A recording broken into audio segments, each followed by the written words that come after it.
Hello there everyone, this is Dan Dix reporting for Press for Truth TV. Ever since the beginning of time, in every civilization that has ever existed, there have always been the rulers of the world who want to dominate and control every aspect of everyone's lives. From the Babylonians to the Egyptians to the Romans, right on up to the 20th and 21st century, this human desire to rule like gods has continued.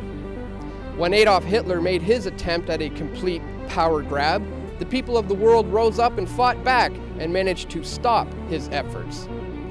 Out of the ashes of the Second World War, we saw the rise of the United Nations, whose goals are to achieve world peace through unity. This has led to the formation of the World Bank, the World Health Organization, the World Food Program, and the World Court. The current global elite have been accelerating their plan by implementation through stealth, by utilizing things like the education system, Hollywood, and the mainstream media to condition the people of the world into believing that unity, to the extent of a one-world government, is the only solution to our many problems. Under the guise of humanitarianism, the current elites of the world have set up global governing authorities such as Interpol, the International Criminal Police Organization, and the International Criminal Court. In fact, the ICC, along with AFRICOM, the American African Military Command, are currently positioning themselves for military intervention in the nations of Africa, all in the name of peace and security. You see, the agendas for a one-world government are advancing so much so that now global governing authorities such as the UN and NATO are calling the shots, and they are bypassing constitutional authorities in countries all over the world. Do you think that you can act without Congress to initiate a no-fly zone in Syria without congressional approval? You know, again, our goal would be to seek international permission, and we would come to the Congress and inform you and determine how best to approach this, whether or not we would want to get permission from the Congress. I think those are issues we would have to discuss as we decide what to do here. Well, I'm almost breathless about that, because what I heard you say is we're going to seek international approval, and then we'll come and tell the Congress what we might do, and we might seek congressional approval. No, well, I want to just say to you, that's a big dish. Wouldn't you agree? You've served in the Congress. Yeah. Wouldn't you agree that that's would be pretty breathtaking to the average American? So would you like to clarify that? But I've also served with Republican presidents and Democratic presidents who has always reserved the right to defend this country if necessary. But before we do this, you would seek permission of the international authorities. If we're working with an international coalition and we're working with NATO, we would want to be able to get appropriate permissions in order to be able to do that. That's something that, you know, all of these countries would want to have some kind of legal basis on which to act. What legal basis are you looking for? What entity? Well, obviously, if NATO made the decision to go in, that would be one.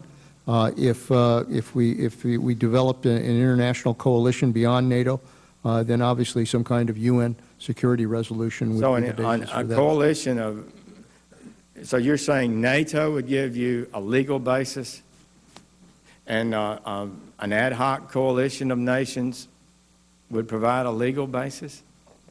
If we were able to put together a coalition and were able to move together, then obviously we would seek whatever legal basis we would need in order to make that justified. I mean, you know, we can't just pull them all together in a combat operation without getting the legal basis on which to act. Who are you asking for the legal basis from? If it's obviously, if the UN passed a security resolution as it did in Libya, we would do that. If NATO came together as we did in Bosnia, we would rely on that. So, you know, we have options here if we want to build the kind of international approach to dealing with the situation. Well, I'm for having an international support, but I'm really baffled by the idea that somehow an international assembly provides a legal basis for the United States military to be deployed in combat. I don't believe it's close to being correct. They provide no legal authority. The only legal authority that's required to deploy the United States military is the Congress and the President and the law and the Constitution. We are being led to believe that the U.S. military has intervened in countries like Afghanistan, Iraq, and Libya to bring them freedom and democracy. However, more and more people these days are beginning to see through the lies. We can see that they have their eyes set on Iran, Syria, and Sudan, as well as Uganda, the Congo, and many other nations in Africa. The completion of the European Union is just one economic crash away, and the North American Union agenda is still on the table as we speak. We are currently slipping down a very slippery slope, which is leading us towards the formation of a world police who will enforce the laws of the world government, who won't be beholden to the laws of international sovereign nations. And so if you find that you are now asking yourself, what can I do as one individual person? Well, it's important for you to know that this entire system is set up in a pyramidal structure which is destined to come crashing down one day. The only question is, what side will you have been on when it's all said and done? I know I, for one, am going to continue to expose wickedness in high places and to shed light on the deeds that are done in the dark.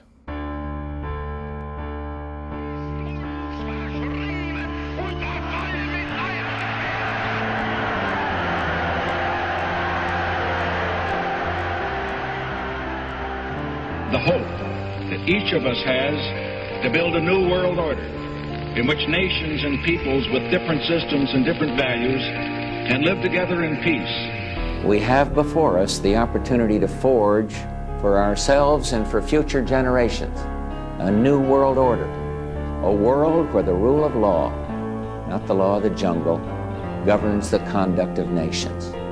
Now we can see a new world coming into view. A world in which there is the very real prospect of a new world order. It is a big idea, a new world order, where diverse nations are drawn together in common cause to achieve the universal aspirations of mankind.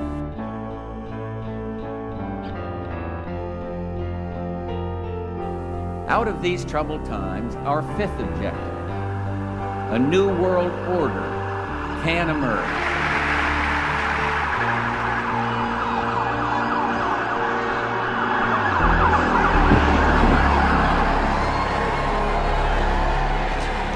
There is a chance for the President of the United States to use this disaster to carry out what his father, a phrase his father used, I think, only once, and hasn't been used since, and that is a new world order. There's a need for a new world order. In the next few years, a solution will emerge, that people will look into that cauldron and decide that they have to learn their limits. But I think that at the end of this administration, with all its turmoil, and at the beginning of the next, we might actually witness the creation of a new order. After 1989, President Bush said, and it's a phrase that I often use myself, that we needed a new world order. It is a new mindset that the world now needs.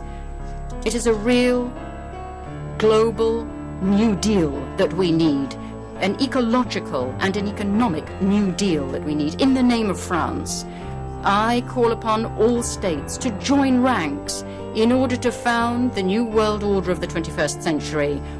I think a new world order is emerging, and with it the foundations of a new and progressive era of international cooperation. We need a world of shared global rules, founded on shared global values.